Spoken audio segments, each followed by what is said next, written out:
Hello everyone, मैं सचिन विश्वकर्मा। आज के इस वीडियो में मैं आपके लिए protected cultivation and secondary agriculture का एक बहुत ही महत्वपूर्ण topic irrigation system in green house यानी हरित गृह में सिंचाई तंत्र, सिंचाई प्रणाली, ग्रीन हाउस में सिंचाई प्रणाली लेकर आया हूँ। आइए इसको ध्यान से देखते हैं क्योंकि ये बहुत ही ज़्यादा इम्पॉर्टेंट है। तो एक सिंचाई प्रणाली ग्रीन हाउस प्रबंधन का एक महत्वपूर्ण घटक है क्योंकि यह नियंत्रित और कुशल तरीके से पानी पहुंचाती है। कई अलग अलग प्रकार की सिंचाई प्रणालियां हैं जिनका उपयोग ग्रीन हाउस में किया जा सकता है, जिनमें शामिल हैं, यानी इनमें आने वाली जो सिंचाई प्रणाली है वो कौन कौन सी हैं। तो सबसे पहले यहाँ पर दिया नहीं गया है। सबसे पहले है हाथ से सिंचाई, यानी हाथ से सिंचाई आप लोगों ने किया होगा बचपन में। पौधों को पानी देते हैं किसी जार से या फिर जो हजारा होता है उसके द्वारा सिंचाई की जाती है। तो सबसे पहली सिंचाई है हैंड इरिगेशन के बाद अगली सिंचाई है ड्रिप इरिगेशन मतलब होता है टपक सिंचाई आप लोग पढ़े होंगे।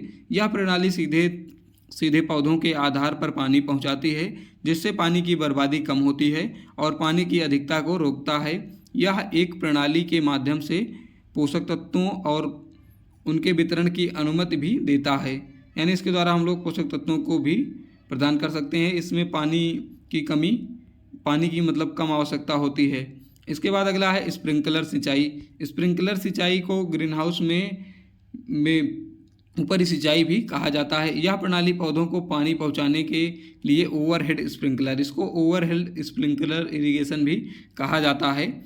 तो यह प्रणाली पौधों को पानी पहुंचाने के लिए ओवरहेड स्प्रिंकलर का उपयोग करती है। यह ड्रिप सिंचाई से कम सटीक है, लेकिन बड़े ग्रीन हाउस संचालन के लिए उपयोगी हो सकता है।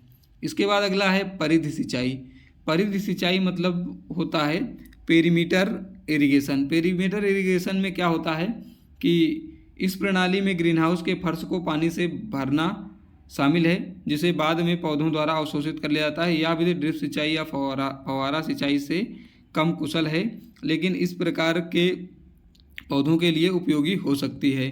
यानी जो पेरीमीटर होता है, जैसे कोई क्यारी है ये, और इस क्यारी के चारों ओर सिंचाई नाली है, तो यहाँ पर चारों ओर इसके पानी देना, ये जो है परिधि सिंचाई होती है।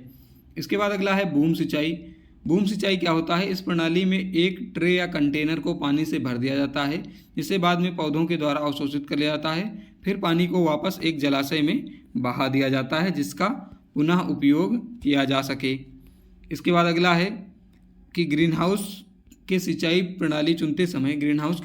प्रणाली चुनते समय पौधों के प्रकार, ग्रीन हाउस के आकार और पानी की उपलब्धता जैसे कारकों पर विचार करना